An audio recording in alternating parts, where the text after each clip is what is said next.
basketball tip. Yeah. And I was there for that whole journey of football, going to the NFL, the whole nine, bro. Yo, I would first and foremost, I'm proud of you. Appreciate Not that, even up for debate, bro. Not even up for debate. I'm proud of you. Second, I really want to know, like, yo, while we was going through most of the stuff we was going through, we ain't gotta get in detail. What was it? When did it sink in for you, yo? Like, when did it sink in? Like, yo, I gotta chill the fuck out and just focus on, like, yeah. For me, honestly, it was the thing that was like, all right, shit, we wild. I need to calm down. Is when I had a situation with my older brother, and right before, matter of fact, right the day before I left to go to school, I had a situation with my older brother. He ended up we got pulled over. Something happened. He ended up getting locked up.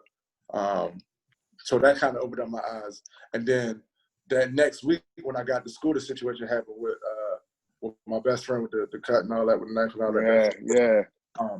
That's when I was like, okay, I need to separate myself and really get focused and pay attention to what I'm doing. So for a little bit, I went and separated myself and really locked in and focused up. But yeah, those two situations kind of made me like, okay, I got a chance here, and I'm putting myself in risky waters. So you know what I'm saying, I got to tighten up. So yeah. That's crazy, bro. So look, I'm gonna read something because I know it's people that just we just played for the Ravens. Now I'm gonna read some shit. You feel me? I always come. We come totally different. We ain't your average podcast. We come totally different, bro. Yo, so you caught 10 interceptions, my guy, in both of your final seasons of high school. Mm-hmm. I know Scrap just said something about you playing defense and switching up. And yo, if no telling tale was, if it wasn't any telling tale that you was gonna be a wide receiver, I think that was it. Like, yo, bro, people don't just do that every day. That's a crazy amount of interceptions, bro. Yeah. It was nuts. Yo, that's a crazy amount of interceptions, yo. Then you look at the fact that you had 7 passing touchdowns. This is all Googleable facts for anybody that want to know. 7 passing touchdowns. You returned 2 punts on kickoff. You feel me, for touchdowns. You know what I mean? And you were named. Was you pissed off that you got second team? Yeah, I was pissed off about that. I knew you was. I just wanted to ask. The Poly ain't a big time school. All that. Yeah, it was some bullshit. Yeah, for sure. Yo, it's crazy because I'm sitting here and at the end of it, and for me, yo, it's weird because yo, I hoop with you. I didn't play football with you. You feel me? Right. So like at the end of your biography, they got this little sentence, like this big, bro, that says Williams was a 4-year letter winner and averaged 20 points per game each season of high school. Yeah. So that's not no small thing. You feel me? Like, that's not no small thing. Like, bro, I was saying, yeah, you was the second or first leading scorer in the state. Yeah, that's going crazy. Bro, it was unreal. You feel me? And yeah, your team was something, but it was like, yo, you did everything. And y'all was halfway decent. Like, you feel what I'm saying? Did it ever cross your mind to play basketball while you was at Maryland? I'm not gonna lie to you. I thought about it every day, for real. I was like, damn. And I was way more passionate about basketball. So for me, it's like, okay, I'm blessed. I got the opportunity to play in the NFL and all that. I did what I was supposed to do as far as get myself prepared to play. But I wasn't passionate about it. Like, basketball is something I still do 3 times a week for free. You know what I'm saying? Gotta hoop. And before I really transitioned to the businessman side, I hooped every single day. Like, that's what I woke up, did my routine with my kids, went and hooped, came back home. You know what I'm saying? I did that every single day. So it's something that I kind of, I don't know if it's a regret or it's a thought in the back of my head, like, bro, if I would have hooped, I probably would have been a better, like, basketball player, because just how much time and effort I would have put into getting better and, like, commit. Football was like, okay, I'm going to do my job. I'm going to do what I got to do, but I'm not going to do overboard. Basketball, I feel like, but, you know, I'm blessed, and it is what it is. Hey, bro, for those who don't know, this nigga could jump out the fucking gym. Like, it was, bro, I'm talking, like, yo, we played 14 under, 15 under, 16 under, 17 under. We played AAU, real AAU basketball together. So I'm talking about, I done seen you line up against some of these top dudes in the country. Yeah. These are facts in the country, and do the thug dizzle, bro. Like, no ifs, ands, no buts, yo, where you literally like put on a whole different level. And I don't think people really know like your basketball criteria, like what's actually behind what you did. You know what I mean? To actually make that transition, it's similar to Leno. Yeah. Similar to Leno, but to make that transition the way you did, bro, is like remarkable all in itself. Is that your regret? Is that your big regret?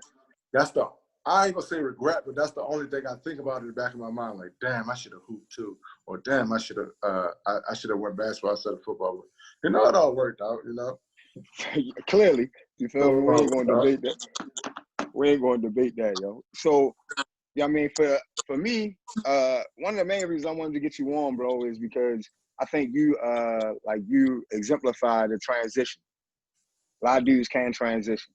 It can't go from playing sports to not playing sports to actually finding love or finding like purpose in anything else. You feel me? What has that been like? So like most dudes, for me, in the beginning, it was a struggle. I'm not gonna lie to you. Cause so, like I said, I've been playing sports since I was 5 years old. You know what I'm saying? So that's the only thing I knew outside of school and sports. It's never been in my mind or a thought like, okay, what I'm gonna do after sports or what other careers I'm just right. Since I was a kid, I always knew I was gonna play professional sports. That's what I've always told myself. So transitioning out, it was like, damn, what do I like to do outside of sports? Like, I don't know. Like, yeah, I like making money and like investing and stuff. Okay, cool. But what is it that I like to do? And I mean, you don't know. You know what I'm saying? For me, credit and business and entrepreneurship and finances is something that I've always been curious about because, where we from, nobody don't get that type of knowledge or information. I'm saying we're not taught that. We hear credit and think, oh, it's something that's bad. Facts. So for me, just going through the whole making money quick, learning about a little bit of credit and not really learning, but actually paying somebody to do it for you and all that type of stuff is what I had experienced. And then they weren't really doing the job as well as I felt like they could have. And that's kind of what got me, my wheels spinning on it. So my actual mentor, the guy that I work underneath, he was my credit guy. So he fixed my credit. He got me straight, got everything situated. And then when I was done, I just been pondering, trying to figure out what I'm going to do. And I went to Highland and I was like, I want to get up under you, man. I want to be with you every day, kind of learn again. Like, I want to learn about this credit stuff. He was saying, listen, coming off is Monday. You be with me Monday through Friday throughout the week. I teach you how to run your own company. I'll teach you the ins and out of it. And That's dope. That's dope, bro. That's dope. I just got fascinated by it, and I dived in it. So once I jumped in and started learning stuff, looking at my stuff on YouTube, there's so much information out here that people don't really realize. YouTube, Google, and so much information. And most of the misconception when it comes to credit, people don't really know shit. They think, oh, we're not supposed to have this many cars, or we're not supposed to have credit because we can't afford it. And it's blasphemy, honestly. The thing about credit is that you want to obtain as much as you can and take care of it, because the more you have available to you is the more that other companies will to get it to you, and you don't have to use it. It could be just something to fall back on. Something if you want to go invest in a business and help something grow, or just financial security. And that's the one thing that I loved about credit, because you know what I'm saying, I can go and fix my credit how it needs to be and be financially stable without touching my own money. Facts. And that's what kind of thing, you know what I'm saying? That's why I got so intrigued with it. And then it's something I could like teach my kids about that they'll always need to know. I can help my family out, fix my family. So they're okay calling me, asking me money. Nah, come here. What's your credit score look like? Let me fix that so you get access to your own funding. You know what I'm saying? Well, you don't got to keep coming to ask me for nothing. You know what I'm saying? So that's kind of why I'm like, I love this lane. That's crazy, bro. No, go ahead, Scrap. You dropped one of the meanest jewels on the show, man. That's good stuff right there, because we got a lot of kids that watch us. So, yo, that's right. Yo, did you get any of that thought process, like financially, while you was in the league? You know what I'm saying? Like being around millionaires and everything like that? Honestly, when I was in the league, and I was experiencing. No, I was just going through the motions. Honestly, you just there. You worried about your job. Well, from my situation, you worried about your job. You kind of living a fast life. You kind of adapting to everything that's going on. So, I really wasn't that focused on my finances and all that. I had somebody doing that for me. And it wasn't until me transitioning out. Okay, now it's time for me to learn this for myself because I'm not producing that same amount of money. So I don't want to keep paying somebody to do this for me. I want to be able to do this on my own now. You know what I'm saying? So that was yo. But when I was in the league, I had 2 financial dudes that had me straight, and I just worked with them. So yeah. Is it something about, because this is I think it's one of the misconceptions with NFL dudes. Well, I don't even want to say it's a misconception because we see it. We do see it. You feel me? A little bit more than you see with NBA guys. Maybe that's the right way to say it.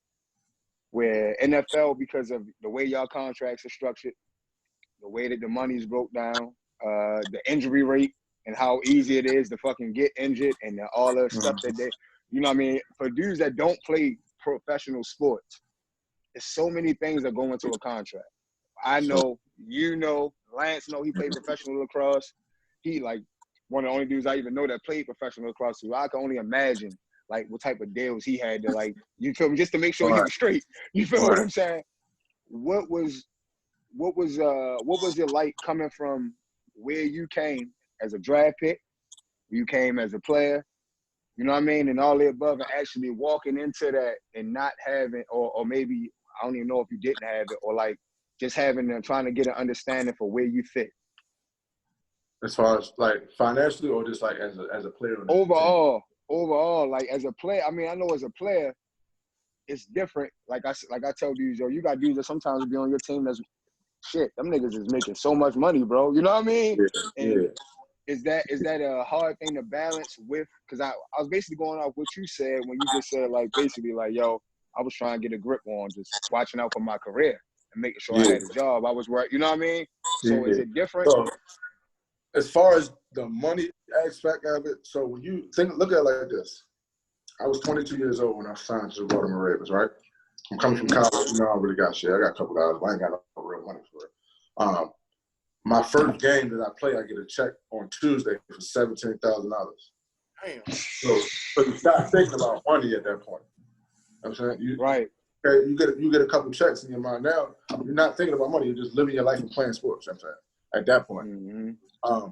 As far as fitting in on the team and just the whole football and NFL thing, you're following after dudes that's already doing it. So you following after the dudes that already got their manager. They already have their agent. They already have the people that they deal with in the city that gets them the deals that they need, whether it's autograph signings, events to make money, club outings, money management, stuff like that. So you're following behind those. You're seeing how they move, so you're just following them. You're doing you're kind of following the blueprint. As far as NFL guys and making money, like you said, we make the least amount of money in the top tier professional sports, and we have the least longevity. Like NFL stands for not for long. I think the average year is like 2.5 years is the average for an NFL player, or whatever.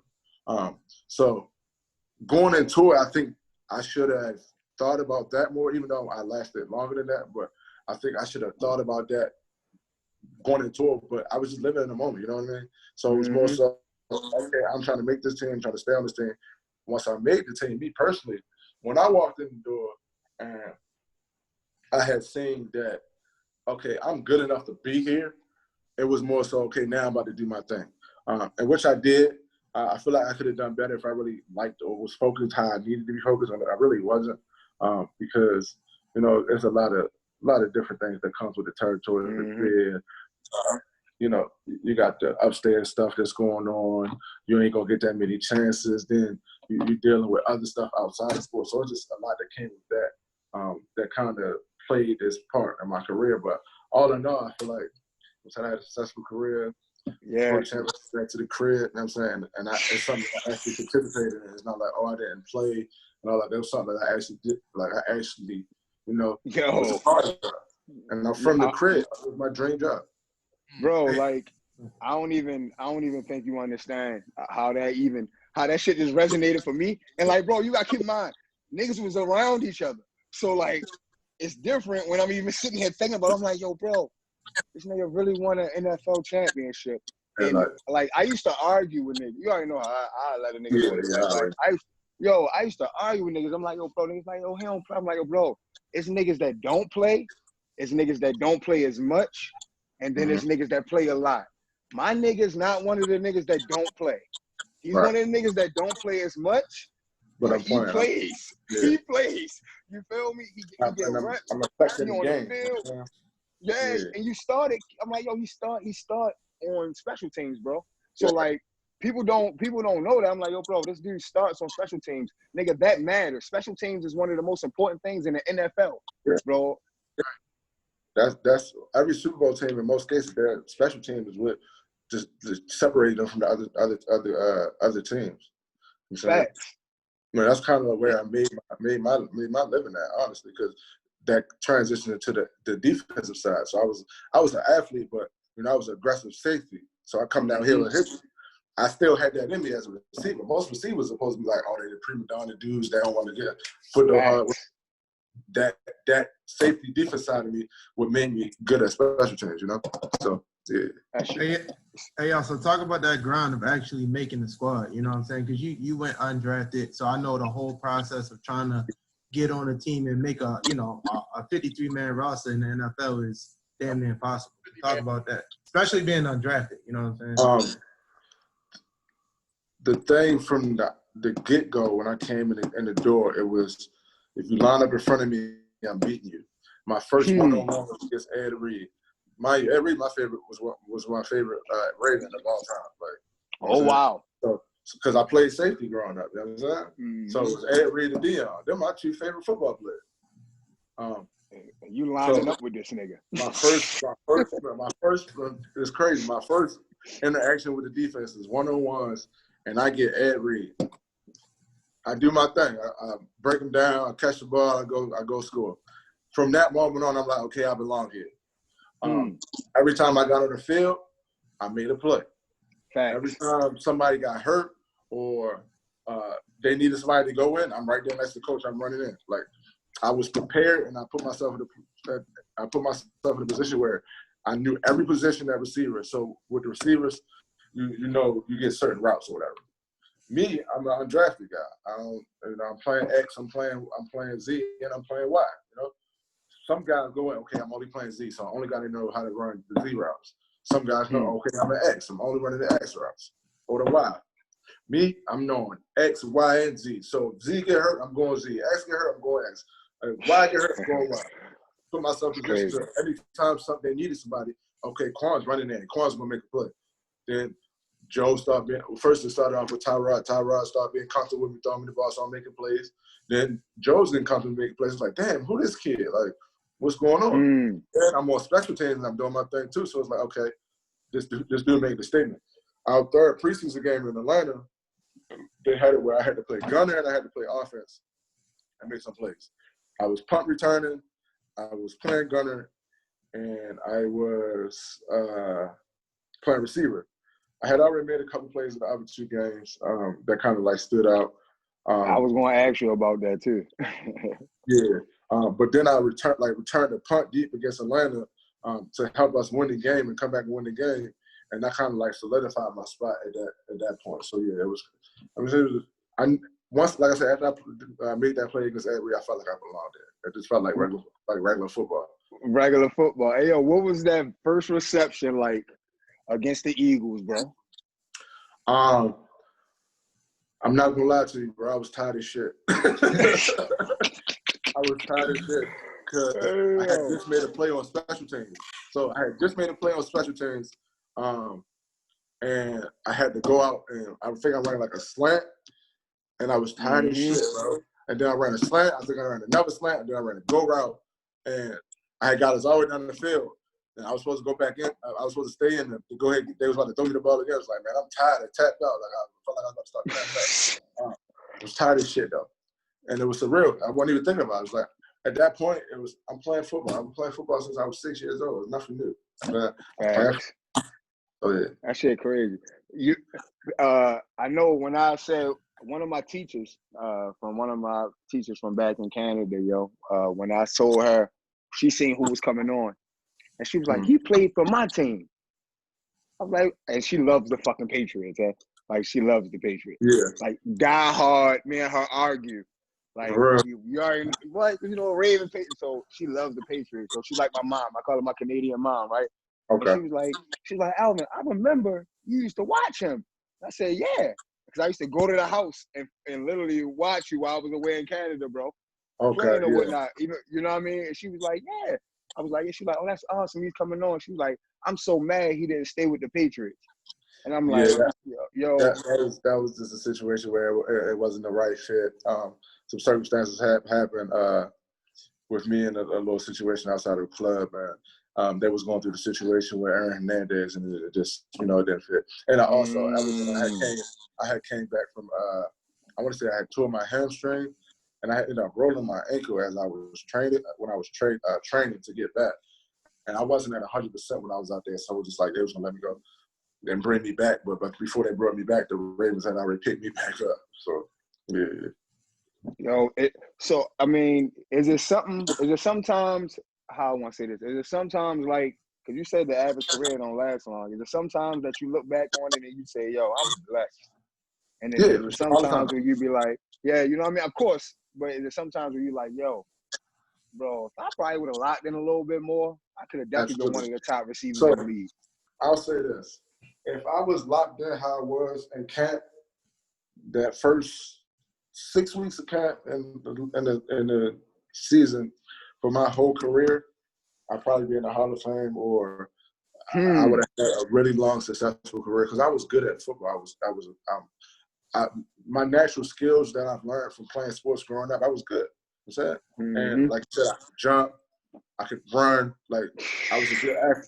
Okay? So I could I could catch really good. So it was just a matter of.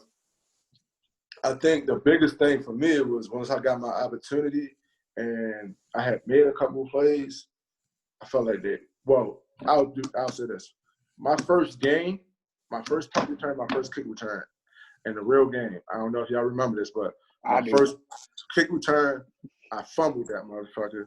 Fumbled the shit out there. This was the scaredest I've ever been in my life. Like, it's the most nervous I've ever been in my life, ever playing anything in life, sports, anything in life. This is the most nervous scared I've ever been. Like, and we've been shit. I'm saying, facts. You know me personally, so facts. I've never been frightened or nothing. Never. This is the scaredest I've ever been, and I'm saying, it's like I was outside of my body, watching the shit happen. I fumbled the first kickoff return. Then the first punt return, it was like he kicked a knuckleball at me, and I wasn't prepared. Like, I was uncomfortable.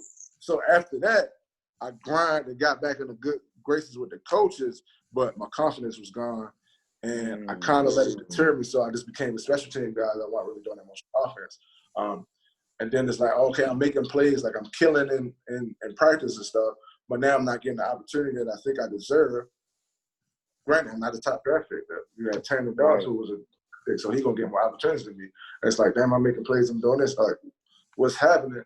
So I start just living life. I'm partying, I'm enjoying, I'm doing my job, but I'm not doing the extra shit that I was doing before to really solidify where I'm at. I feel like if that aspect never happened, I probably would have just been retiring, honestly, if I stayed healthy. You know what I'm saying? Bro, you won a chip so early in your carear, bro. Yeah. Like, I felt like the team that we had the year before that was a better team when we lost. Yeah. Y'all remember that when we lost? Missed that 26-yard field goal? Yeah. Yeah, so I feel like that was a better team. But, definitely here or there. But I feel like I lost focus because I got comfortable. I knew my natural ability was good enough to survive in the league. You know what I mean? Like, I was naturally gifted athletically that I just survived in the league. So, it is what it is. Yeah. Y'all just had that magic with y'all. Like, everybody was making plays, yo. Man. What it's like being around Flacco, yo? Flacco, cool as a fan, man. Cool as a fan. Cool. Is he cool as shit? Yeah, cool as a fan. Low-key guy, funny. You know what I'm saying? You're going to take a shot about his business. Just cool, man. All around cool guy, for sure. I think he get a bad. He got a bad rap because he wasn't, but he seemed like he fit the Baltimore bill, bro. I'll always say this: people put a lot on Flacco's shoulders and give him a lot of responsibility for how things turn out. And I mean, as he's a quarterback, so he's gonna get that. He's in my top 5 as far as good quarterbacks. The way he throw the ball, his delivery, what he get done. He's a great quarterback to me. He's one of my actual favorite quarterback that I played with, and I actually played with Tom. So it's like I think Flacco is a better thrower than most of the quarterbacks in the league. You know what I'm saying? So that's crazy, yo. That motherfucker got a gun. That motherfucker got a gun. Facts. What would you have to, like, how would you rate your experience from college to the NFL as far as like the peers that you played with, from the Torrey Smiths to the Dennis Pitters? You know what I mean? Like, bro, you played with some dogs. Yeah, who would you say is the best wide receiver, but of course outside of yourself, that you played with? Anquan Bolden, no question. Yeah, absolutely. Anquan Bolden, no question. I watched Anquan go almost the whole season, not lose no one-on-ones, not one. I'm talking about I think he went like 13, 14 weeks from camp and didn't lose not one-on-one. And the only it was destined for us to win that ring. Like, that's the most impressive shit I've ever seen in my year. This is the tail end of his career. So Anquan not super fast no more. He's not super shifty. He just know how to get open at this point. That's crazy, bro. I think I literally maybe seen him lose one-on-one the whole time I was there, bro. Like, and that was lose. Now, sometimes, the ball might be somewhere, but this is him not losing, not one-on-one, no one-on-one at all for at least 13 weeks, bro. I was hurt when we ain't keep him, yo. Right. You know how the game goes. It's a business, man. Yeah. And how's it been in the locker room with Anquan, Ray, and Ed, and like all that leadership in the locker room? That's the difference. That's the difference. That's having guys like those in the locker room is the reason why we made it so far every year. You know what I'm saying? Like having dudes like Ed Reed, Ray Lewis, Haloti Ngata, Anquan Bolden, Terrell Suggs, guys like that in the locker room, it changes how your younger players and the mid-tier players approach practice, the game, their routine, everything in life. And that kind of separates the good teams from the great teams. You know what I'm saying? Just having that leadership in the locker room. It was dope. Ray, he's a big kid. On the field, he's an animal. He changes to something totally different. Super cool, low-key dude, works hard as hell, laid back. Anquan, super duper laid back dude. Grab a young dude and put him under his arms quick and give him a little here and there tips to survive with, and add to that regiment in that game. And that's what I loved about Anquan a lot. It's like, bro, when I first got there, I was an athlete. I didn't take care of my body. I didn't really lift weights like that real crazy. It was just like, I've always relied on my athleticism. He's seen that with me. It's like, bro, go get in the hot tub. Go sit in the cold tub. Go hit the sauna for a little bit. Like, get your body right. How to be a pro. Yeah, he taught me how to be a pro. And that alone got me to the 8 years that I played professional sports, period. Him teach me that regiment within the first couple weeks of him knowing me as a Raven. So, yeah, that a dude like Anquan in your meeting room is super dope, bro. Super dope. Got a lot of respect for that man. You played in Canada too. Yeah. You weren't far from where one of the places I was at in Canada, Edmonton. You was in Saskatchewan, however you pronounce it. Yeah. That team is really good. Yeah, my team actually. I want to say we had went to the game before the Grey Cup that year. I never played the game in Canada. I'm sorry. I played one preseason game. But when I got signed to them, I was coming off a broken foot. And they signed me. They were trying to get me up there so bad. I mean, I still was rehabbing. They was like, we're going to sign you, and you can just rehab up here. Like, we just want to have you on the contract and everything. my team ended up. Matter of fact, I'm sorry, they lost the first game of the playoffs. And then all the coaches got fired. So I didn't re-sign back when I was talking back and forth to Arizona and Chicago. So I didn't want to lock myself up in Canada. Didn't end up getting that opportunity, but I ended up signing to Hamilton. You went to Chicago. That'd have been crazy, bro. That'd have been crazy. That'd have been crazy. I ended up going to, I ended up going to Hamilton, which is outside of Toronto. Mm-hmm. That was a whole different experience. I really didn't like it. That kind of was the start of the tail end of my career. It was like, okay, I don't even know if I want to play football anymore after dealing with that situation. Then I ended up signing with the Arena football team. Played a year there up in LA, which was super dope. I got signed at the end of the season. It was super dope playing in LA. And then, they brought the team to Baltimore, which started playing then. And that's where my career ended, where I ended up breaking my ankle. And I just called it quits from there. So, yeah, that part, you could tell it still bother you. You could tell it still bother you. Yeah. Because I had the whole thing about the arena football thing, like, I was just starting to get, like, my swag back. Like, I was starting to get comfortable with my body. Because, like I said, I had broke my foot. I tore my hamstring. And I hadn't really played football a complete season or really competed against another team in almost like a year and a half, 2 years. You know what I mean? Mm. Well, actually a year and a half, because I had played the end of the season in LA. But it just felt like I really wasn't comfortable with my body. Like I didn't run full speed yet. I still hadn't like tried to kick in my next gear, or I still haven't like really tried to jump and explode how I normally would. I was doing enough to survive as far as an athlete.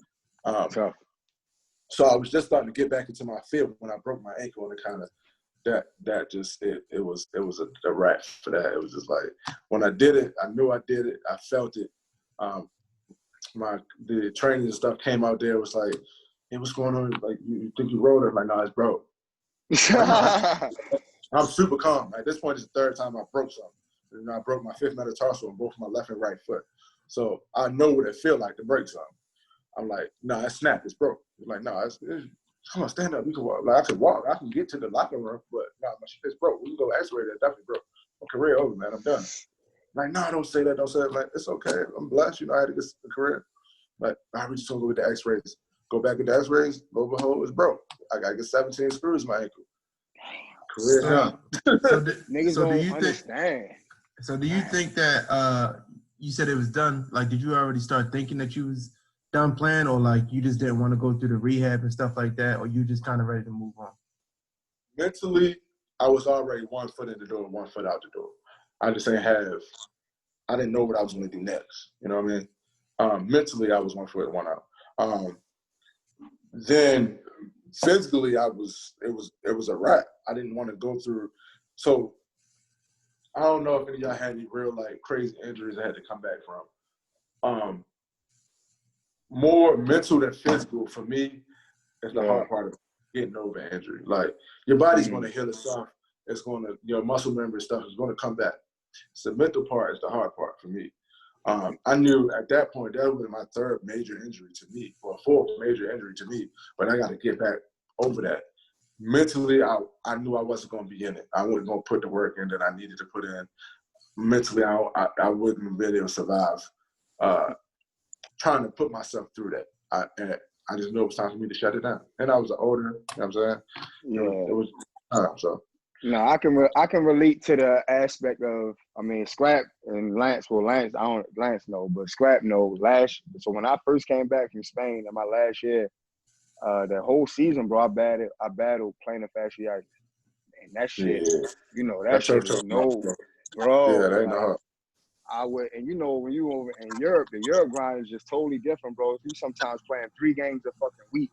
You know what I mean? You might have your 2 regular games on the weekend, and you might have a cup game during the week or whatnot, and all of the above, and you rehabbing, but it's never enough rehab to get you through that. You know what I mean? Like, bro, the season is 9 months, bro. It's just never enough. And when I came back, Scrap would tell you, bro, I would just be walking. And Scrap's like, why are you walking like that? And I'd be like, yo, bro, I can't fucking, like, I can't be on my foot for so long without that shit bothering me, or without my heel bothering me. And I can honestly say, bro, mentally, that shit fucked with me more than anything else, bro. It was like to know that I'm not my regular self. Like, you feel me? Absolutely. Bro, that shit, and I'm like no different than you, bro. I was blessed to be able to have like a plan and like know where I wanted to do already. But like, bro, that shit, I can contest the mental fortitude you had to have to overcome all them injuries, bro. Like, I commend you, because I only had that one that was drastic, and you pushed to keep getting up, bro. You got up hella times though, my guy. Like, yeah, that definitely that the mental part of it, that, like I said, that is by far the hardest part, bro. Like even like, so with my 5th metatarsal break, I wasn't even that was my free agent year, so I wasn't even signed to a team or nothing yet. This is right before the Ravens picked me back up this time, and I'm playing, I do hooping, so I go up and jump and explode through the floor. When I explode through the floor, my foot break as I go up. It's like, damn, my foot broke. I come down, same situation, foot broke. Like, yeah, that shit broke. I told my girlfriend, like, yeah, this shit broke. We gotta go to the hospital. I gotta go holler at Dr. Brennan. She's like, your foot ain't broke. Like, well, my shit broke, bro. All right, we'll go see tomorrow. Go to the joint. Lo and behold, foot broke. Damn, yo. I forgot what point I was making, but yeah, no, like just the mental aspect of it. I didn't think I was gonna be able to get it through that, like get over that hump. Me getting over that hump and then having to go through and deal with the ankle, which my ankle and hamstring has been my 2 kryptonites my whole career playing sports. Like my ankles has always been like my kryptonite when I'm talking about from First Baptist. Bro, you always had the double the shoelace ankle brace. Real shit though. So ankles have always been my issue. It's like my explosion was too much for my ligaments and stuff. I didn't stretch. I didn't take care of my body how I need to. Like I said, I was an athlete. Like, okay, I'm going out there, I'm gonna jump out the gym. Now I didn't even try to stretch enough. So just that mental aspect, man, is something I could never get myself back to do once I broke my ankle. It was just like, all right, it's over. It's a wrap. It's a cliche, I think, but I think it's true that once you were saying that, like, yo, for real, once before the season started, that last year of arena football, you was kind of already 1 foot in, 1 foot out. It was almost destined for you to get hurt.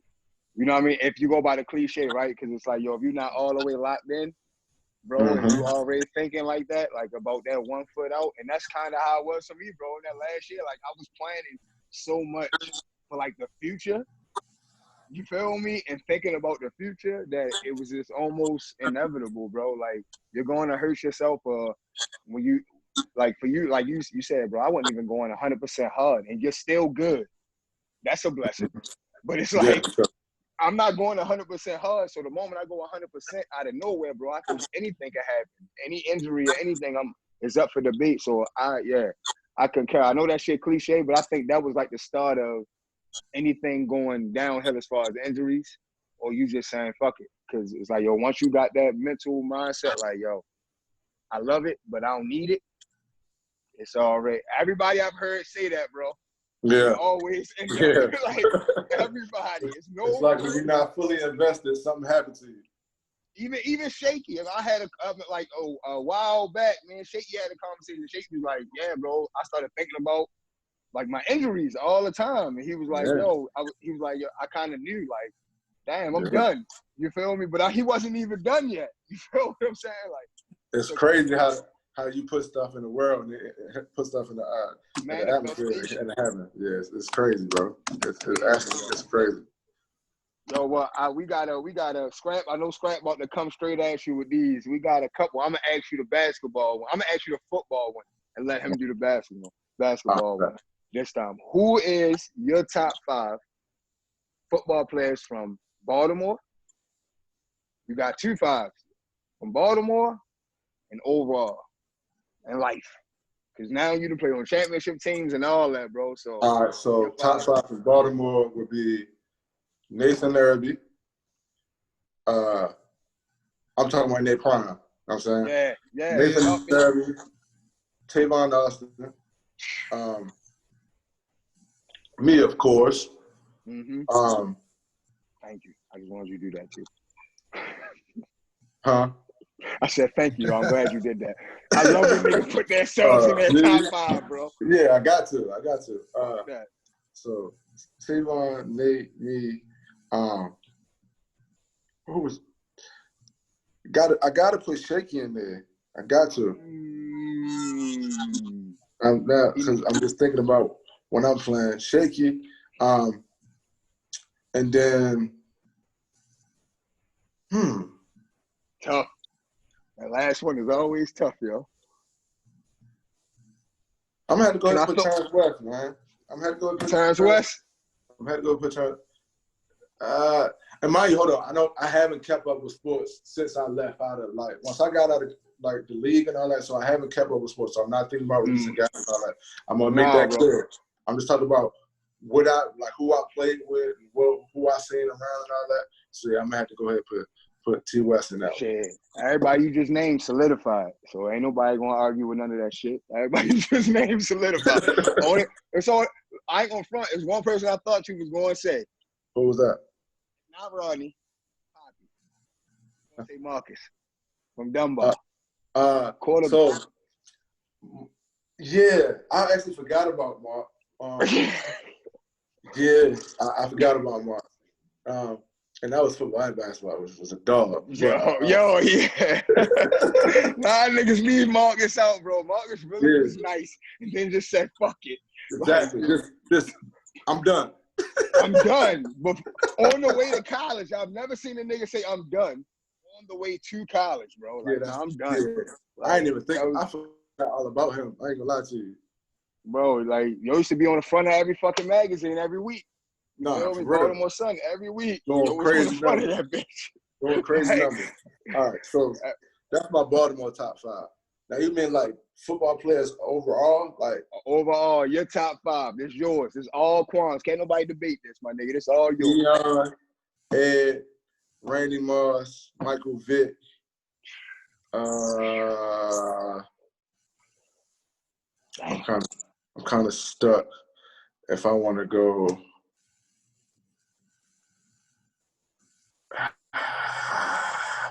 I'm stuck between Ed Reed and Ray Lewis and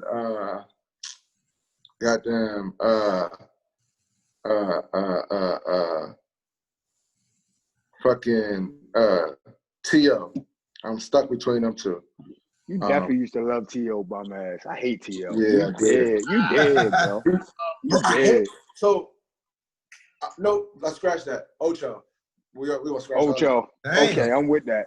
I ain't see that coming. Okay, I respect that. I'm with that. Yeah, Ocho don't get his respect either, yo. At all. Don't get his respect. Yeah, I'm tripping. Ocho, yeah. So that's my 5 football.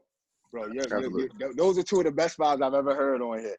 And it's different because it's football, but Lano gave his. Lano was, I want to see if I can remember Lano's. I know it was Nate. He said Nate with you. Nate was different. Nate's my first cousin, right? So yeah, Nate's I know. My first cousin, and I watched him tear shit up since Northwood. You know what I'm saying? So I'm the way his shit played out just sucks, but what he did as a football player in the city of Baltimore, bro. Unreal. Impressive. It's the most impressive shit I've seen. Might be ever. You know what I'm saying, outside of when Tavon came through and just ripped shit up. You know what I'm saying? And one of the main points that you should make, that niggas gotta make in that is Nate did it first. So everything Tavon came and did, he broke Nate records. Exactly. Nate did that shit first. Exactly. So you feel what I'm saying? Yeah, Nate was on some whole. And mind you, we had one pop win the national championship, one in high school, went straight to the next year, just ripping shit up. You know what I'm saying? So it wasn't we went and played niggas from Hawaii, Texas, California, and bust their ass. You know what I'm saying? Yeah. Come in the city and do the same shit in high school. It was crazy, bro. It was crazy. And some of them same dudes was in the NFL or were in the NFL or whatever the case may be that y'all played against, bro. Absolutely. Even the Pop Warner team that me and Rodney played on, when we played in middle school, and we actually lost the championship game. But the team that we lost to was Percy Harvin's team. You know what I'm saying? That's Percy Harvin and 12 other dudes that played D1.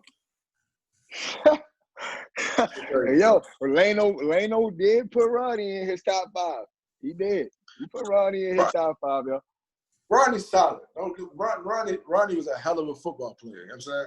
Ronnie was a hell of an athlete. But that's my best friend, so I look at him a little different. Mm-hmm. Because he didn't work on shit. Yeah, I know what he suck at. You know what I'm saying? So I can't. I'm biased when it comes to him. You know what I'm saying? Yeah, facts. Go ahead, Scrap. All right, so bro. I'm gonna start with this one.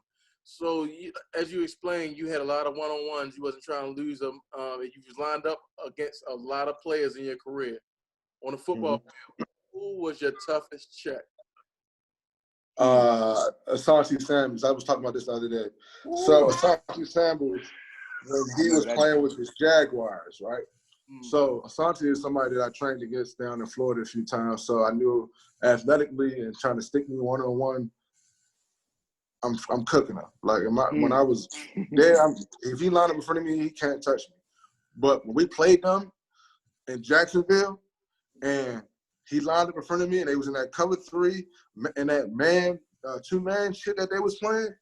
It was like I could not get open to save my life, and it was the most frustrating shit ever as far as the athlete. Like you used to be not even dominant, but it's stuff you can do to counteract, or what you did that helped him beat you on that route, or whatever the circumstances may be. When it came to going against Asante, them 12 to 20 reps, however many reps it was, that I lost every single rep. It was the most frustrating shit ever. And this I lost every rep. I lost every single rep. Mind you, I'm about to say this is like his last year in the league or some shit. Every time I made a counter, he was there. It's like he knew he knew our playbook, or he knew where I was going to be every single play, bro. It was so frustrating. How many years did he play in the league? That's a top. Yeah, the fuck is like 12, 13 years, something crazy. Yeah, that nigga seen all that shit before, bro. He had seen all that shit before. And I can interview with him too. He a solid dude too. Yeah. No, he good dude. That's what it is. So now I got basketball questions for you, bro, because as explained, you're an animal in both. Yo, facts. I want to know who's your top 5 from B-more basketball. Top 5 basketball would be Gerald. Grew up watching Gerald playing hooping, killing shit. Like Gerald, somebody that I used to look up to. So we're gonna do Gerald. We're gonna do Malcolm Delaney. Okay. We're gonna do Rudy. And these dudes that I watch too. You know what I'm saying? We're gonna do Rudy. We're gonna do Jack McClinton. Because the way he shot lights out. And then for me, I gotta put Jimmy in there. So me and Alvin grew up with a nigga named Jimmy Collins, right? When I say this nigga was a dog, I don't ever know what happened to Jimmy. He's still here, right? Bro, tell him, please, bro. Please tell them about Jimmy. Jimmy, bro. For this, yo. I want to see. I need to hear this on this podcast. Jimmy was the best shit I ever seen hooping outside of. I left Levi out because Levi used to rip shit up too. But this nigga Jimmy, bro, Jimmy was different. Like he was the first nigga that I hooped against that. I was like, oh no, this nigga's different. I'm saying anybody else I feel like compete with, this nigga Jimmy was like, no, this nigga is. Who is this nigga? Straight up. So yeah, I'm gonna put Jimmy in there. Hey, bro, I got it. Said that though. Hold on, let me get this one, Al. Yo, it's funny you said that because Al introduced me to one of his favorite coaches when we was in the HOH league. Remember? Mm-hmm. All he was like, yo, I love Al to death, but all he kept talking about was this dude Jimmy, yo. I'm like, yo, who is Jimmy, yo? You know, the crowd started getting bigger. Like, oh yeah, Jimmy, yeah. Oh no. That's a different Jimmy. Oh, not that Jimmy? No, fuck no. Not even close. Not even close. He talking about he played First Baptist with us too, bro, and he was some shit. That's what I'm saying. Jimmy Dorsey. I don't know. Exactly. He was from like out Columbia. He was from out like Columbia. or whatnot. He got better. He got better though towards like our like I want to say man, you're like junior. We graduated a year before him, so like you already know how we was, bro. We always played up. I think I know who you're talking about. You do if you was a center, you be like, oh yo, he light skinned, he could shoot that bitch. Yeah. I know you're talking about. Yeah, I know. Scrap the Jimmy he talking. No, bro, the Jimmy he talking about is, and I mean this, bro. And I got cause like I'm so glad you said that nigga name, bro. Bro, when me and Quan, like literally, we played AAU for multiple years. There's other dudes that played with us too. The Proctor twins, Shaky, fucking Word. You know what I mean? The list goes on. Skittles played with us for a little bit. Skittles, you already know Skittles. Yeah. Like Skittles is one of them. Skittles is another one of the dudes that people forget about that used to could go back then, bro. But like Jimmy was older than us, and like the way First Baptist worked, yo. That's what I'm saying. That's why I don't know Quan really, but like a lot of shit I do with my kids and our program is what we came up on, bro. Like you gonna play up, play up. Yeah. You feel me? Like yo, Jimmy was older than us. The reason me and Quan could contest this is because Jimmy and Kamante was the same age. Right. And they was on the older team, bro. Right. And we would play against them niggas or play with them if they wanted us. Sometimes you might get a chance to play with the old bro. I've seen Jimmy kill almost every top tier nigga in the country and give them everything he wanted, bro. I'm talking with a whole mouth full of gold teeth, my nigga. Like from every long cross, bro. He used to give me. I watched this nigga. I remember this shit vividly, bro. I watched this nigga play against the dude. What the fuck is his name? The nigga, like, they had a prep school that they had started in Southern Maryland. Jesse Satt. Okay. Jesse Satt, bro, that went to Georgetown. Yo, I watched Jimmy give this nigga 12 in and outs, bro, in a fucking row from like one end of the court to the other end and just take off, bro. Like niggas don't know how good this guy was. He went to the University of Akron. He actually played with LeBron James, point guard, the dude Drew, Joyce. Jimmy and him played together, and he was the leading scorer. And I don't know why he ain't go overseas or none of that, bro. But like, bro, I'm being honest. If I'm just talking like what a nigga could do at that point in time, especially in the high school era, that's what I'm. Bro, it wasn't nobody really fucking with yo. I would have lined him up against anybody, any day. Against anybody, bro. He used to do the rock the cradle dunk, bro, and that shit used to look like. Yo, that nigga Jimmy, he was like that, bro. Like he was like that. Yeah, for sure.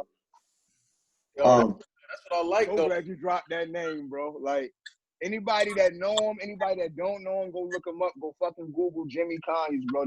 He was a walking bucket, bro. He could shoot. Yo, he was six question. Handling the ball like he was fucking 5'10", bro. Like, you couldn't play him 90 feet. Like, the LeBron shit, when LeBron be glassing niggas out the glass, Jimmy was doing that shit. That nigga Jimmy like that. Like, he was the first big nigga and from Baltimore that I seen can handle the rock, go get a bucket, do whatever you want. Like, big nigga. I'm saying he the first person I ever seen do that, like, growing up. So, yeah, Jimmy's was always, I always looked at him like a special, like a special type of athlete, you know what I'm saying? Nigga was a creative player when we was growing up, bro. Absolutely.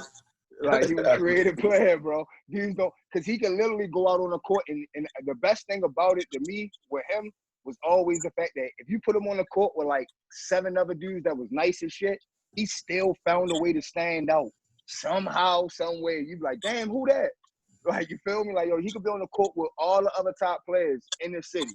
Yo, Jimmy's still gonna get you 13 to 15 points. Yeah, without a doubt. No ifs, ands, no buts, bro. No ifs, ands, no buts. He went to Walbrook? Yo, he went to Walbrook, won the state championship. Yeah. Bro. Yeah, you called it. City All-Star game, City County All-Star game, yo. I just want to talk about this before we hop off because we're going to get off in a second. Funnest moment of one of the funnest moments of my high school career.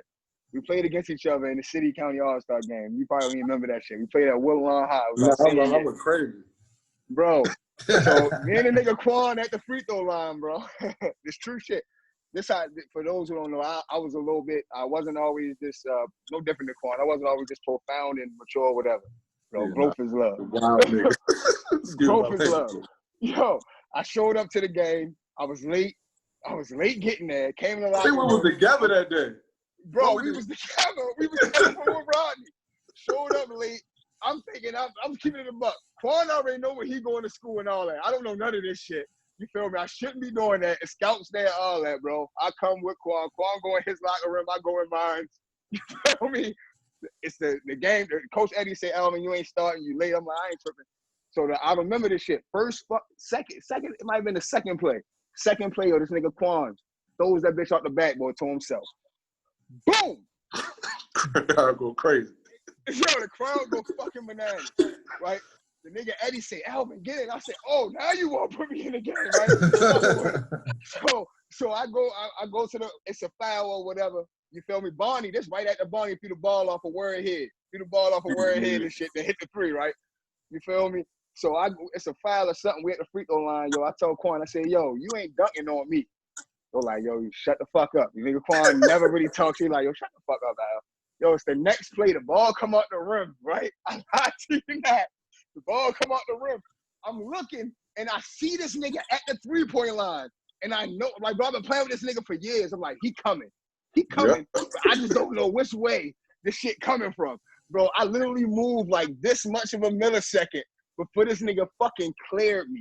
Like, I mean that. For those who don't know, I moved like this close, bro. If I'd have been one more half a second, bro, I'd have been on so many fucking cameras, crazy, pictures, bro.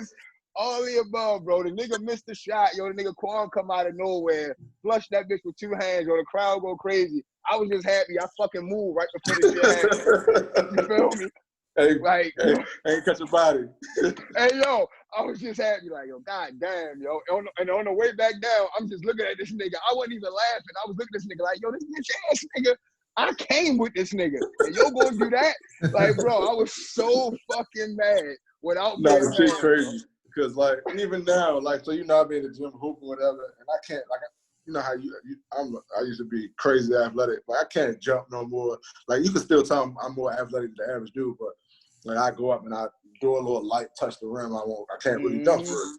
It's like, oh, you ain't no athlete. You can't do this. You can't do that. I said, but literally, you know, my bounce is crazy. Like when I get you to dunk the ball, bro, I could look down in the rim before I dunk it. Like you have no clue how much bounce I used to have. No, you couldn't never do it. Whatever. Bro, you were in Ty Fleming that went to Doug. Yeah. And my elk and my best dunkers I played with. No ifs, ands, no buts. And niggas be saying dunk is like, yo, the crazy thing about you on word was Ty couldn't shoot. Y'all niggas could shoot. So y'all caught so many bodies because you actually were giving nigga a move, take him to the rim, and put him in nigga try to close room. out real quick. Just, you know what I'm saying? Go fast. Yo. Yeah. I lied to you not, bro. It was good catching up, though, my nigga. I appreciate you coming on, bro. Showing up. Sure, bro. For sure. You already know it's love. Showing up, yo. And anything that we can do to push that envelope forward to make sure more people getting what they need as far as the credit, business minded, yo. I mean, especially in the times that we in now. Please, bro. So, like, trust me.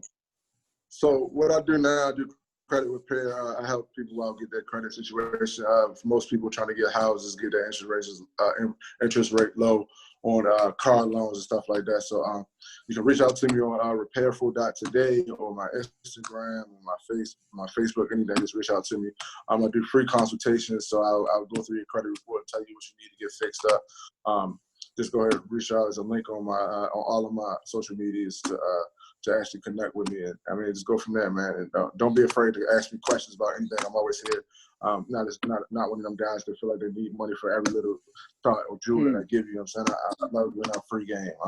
So yeah, that's that. I appreciate it, bro. If somebody gonna watch that that's about to hit you in your DM in a second, like, nigga, I need my credit fixed ASAP. I can guarantee you. And don't be afraid, man. It's so many negative connotations that come with credit. Like people feel like, oh, they gotta be ashamed their credit fucked up and all. Man, your credit fucked up, get it fixed. It's that simple. You know what I'm saying? You don't gotta be ashamed. We don't know. Most people don't know the capability of getting credit for. They think, oh, once it's on there, it's gonna be there forever or 7 years. Nah, get that shit cleaned up. Don't be ashamed of it. Just get it cleaned up because niggas don't know.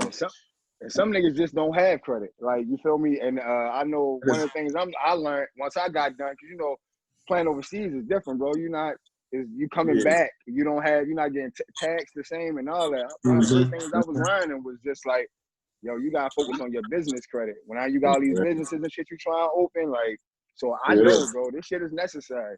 It's necessary. Sure. Like, I came back over this bitch blind. You feel me? Sure, nigga, I was here blind. So I already know. I couldn't even imagine coming back from overseas. You got to deal with all that shit here. No, I understand completely. That's why I said I'm willing and ready to like just even give out free game. Like I'll even shoot you in people in directions to try to do the stuff on their own without having to pay and all that. So I mean, I'm just here to help out people move in the right direction. Absolutely, bro. We appreciate you. Stay solid, my nigga. Hey, 100. Before you get off, scrap. I know scrap. I knew it was coming. My fault, scrap. I'll stop the stream though, but we good. Hey, bro. So before you get off, I need a drop from you. So just introduce yourself and then just say make sure you check out Heart of a Hype TV podcast. All right. Laquan Williams, former Baltimore Raven Super Bowl champion. Make sure y'all check out Heart of a Hype podcast. All right, bro. Appreciate you, my nigga. Appreciate you, bro.